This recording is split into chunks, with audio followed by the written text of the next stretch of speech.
si vous n'en avez pas l'espace. Donc, c'est quelque chose sur lequel il faut réfléchir. Il faudra y penser avec toutes les Dakaroises et les Dakarois. Mais ce que nous voulons nous faire, c'est déjà commencer à créer des espaces piétons dans la ville, des espaces de rencontre, Kermel, la petite corniche. On est en train de voir, quand on l'aura pavé, comment en faire pendant les week-ends des couloirs sans voiture. Vous avez vu? C'est comme la grande corniche. On peut, sur un mois, ou chaque trimestre, en faire une période piétonne où les gens peuvent marcher, faire de la fête, faire de la musique, etc. Donc, on est en train de prendre un certain nombre d'initiatives qui vont accoutumer les gens à ce que la route soit laissée aux piétons.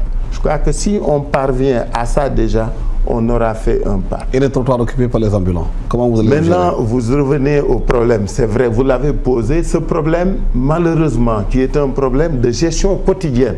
Vous savez, les problèmes de commerce et des marchés, c'est un problème de gestion quotidienne des collectivités locales. Le problème que nous avons dans toutes les villes du Sénégal, c'est que les difficultés sociales ont fait que beaucoup de populations sont venues s'installer dans les zones urbaines. En s'y installant, elles n'ont pas d'autres métiers ou d'autres activités que le commerce. Et puisqu'il n'y avait pas suffisamment d'espace pour les accueillir, elles se sont installées comme elles ont voulu. Jusqu'en 2000, parce qu'il faut toujours le rappeler, jusqu'en 2000, puisqu'il y a une loi de 1975 qui interdit le commerce ambulant dans la rue. Cette activité, elle est illégale. Et jusqu'en 2000, vous avez vu, nous nous sommes organisés pour éviter que les trottoirs et les rues ne soient transformés en marché. D'ailleurs, on nous l'a reproché. L'ancien pouvoir disait, oui, aux ambulants, vous avez vu, les PS, vous tapez dessus, nous, on vous donne la rue. Ils savaient bien qu'en leur donnant la rue, on perdait une ville. Parce qu'on n'a plus de ville. Dakar présente un paysage qui n'est pas bon. Maintenant, quelle est la solution? Maintenant, cette question, elle a un double aspect qu'il ne faut pas perdre de vue. Quand nous parlons toujours des ambulants, nous avons dit au conseil municipal de Dakar que les ambulants, nous voulons les garder à Dakar. Parce que les ambulants mènent une activité économique qui génère des ressources et des revenus pour les Dakarois, qui permettent aux populations d'avoir des lieux. Mais qui ne payent pas des impôts aussi. Hein?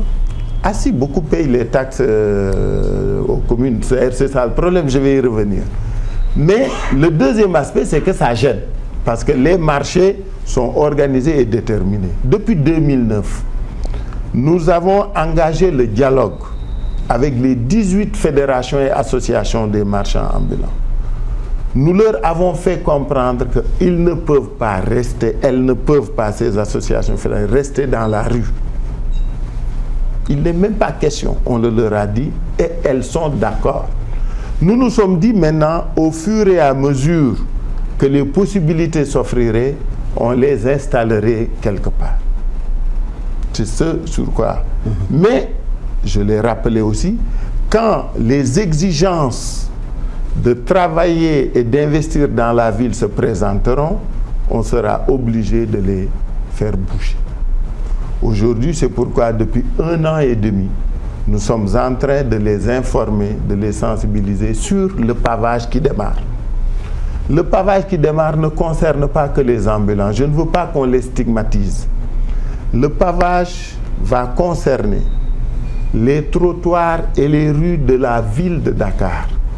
Et sur les trottoirs et les rues de la ville de Dakar, il y a certes les ambulants, mais nous avons aujourd'hui ces restauratrices qui sont partout dans Dakar, qui occupent la rue.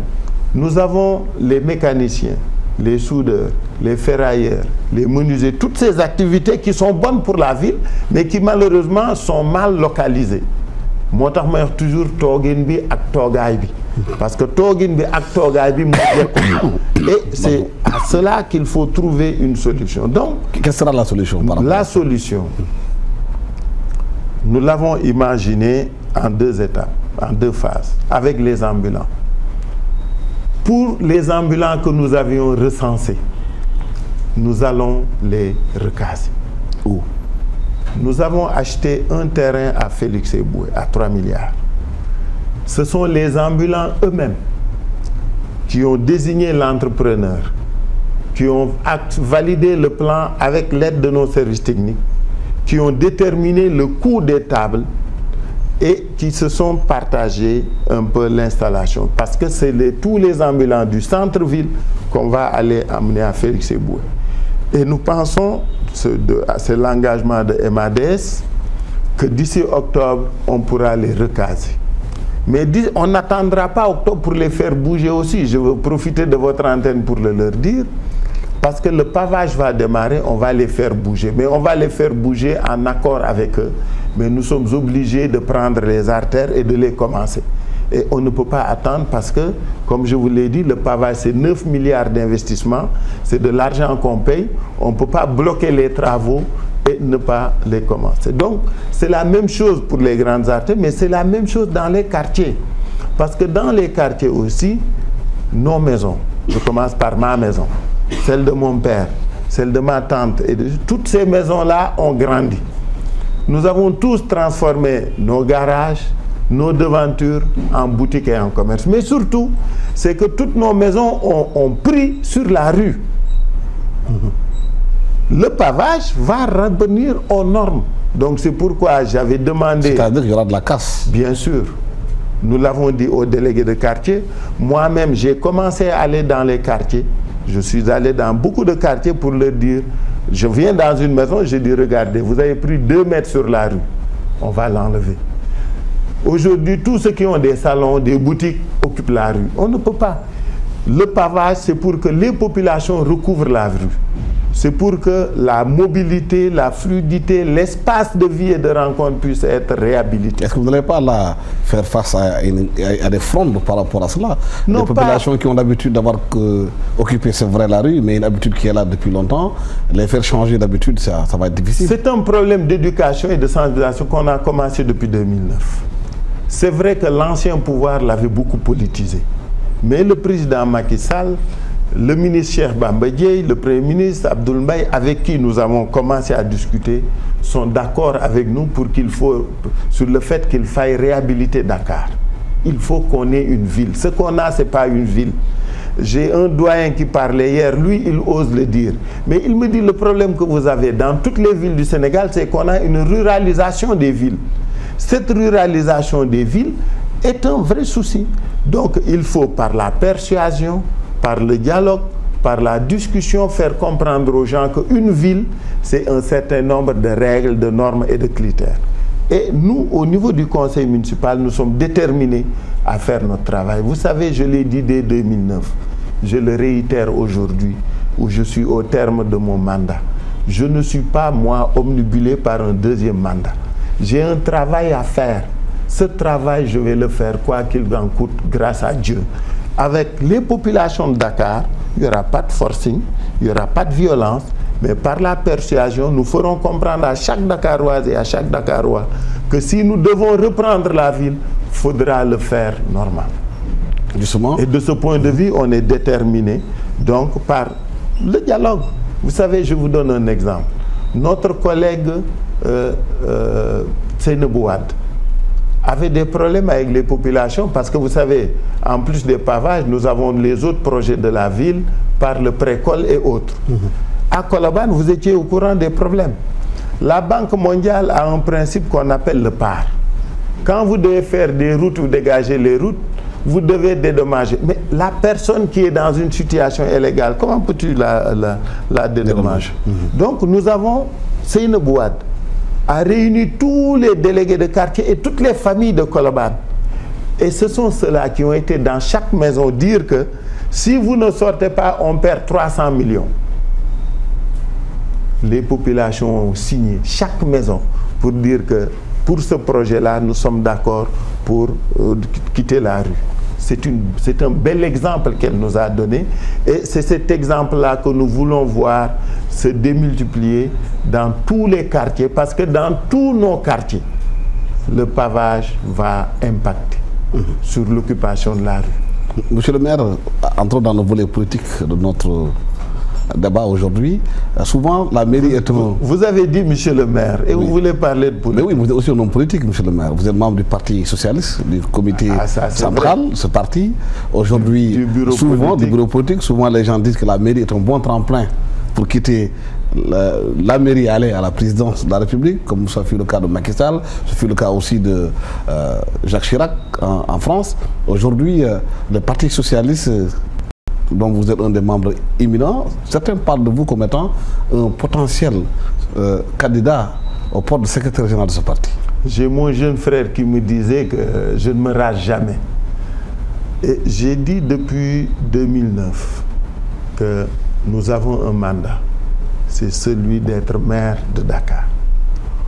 Pour l'instant, c'est notre première et principale préoccupation. Comment faire en sorte d'atteindre les attentes des populations de Dakar.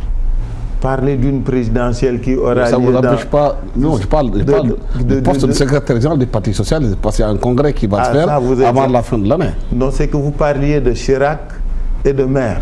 Donc vous ne parliez pas de... C'est pour dire à partir de la mairie qu'on peut aller à la présidence de la République. Mais il faut passer par... d'autres sont allés à la présidence sans être maire. Mais est-ce qu'aujourd'hui vous avez des ambitions? François Hollande n'était pas maire. Mais est-ce que vous avez des ambitions aujourd'hui de prendre le poste de secrétaire général du Parti Socialiste au prochain congrès? Ça, vous savez, il y a un problème que vous, journalistes, vous êtes en train de vouloir nous imposer dans le PS. Du tout. Le PS est un parti organisé.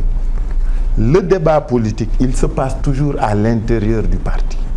Si je devais être candidat, si j'étais intéressé par ça, si je devais débattre même de cette question, ceux qui me connaissent savent que je ne le ferai qu'à l'intérieur des instances du parti. Donc, par rapport aux règles et principes, c'est une question qui se débattra, vous l'avez dit. Nous sommes au terme de notre mandat, le parti va se réunir et déterminer. Nous sommes un parti organisé, le mandat est de 4 ans.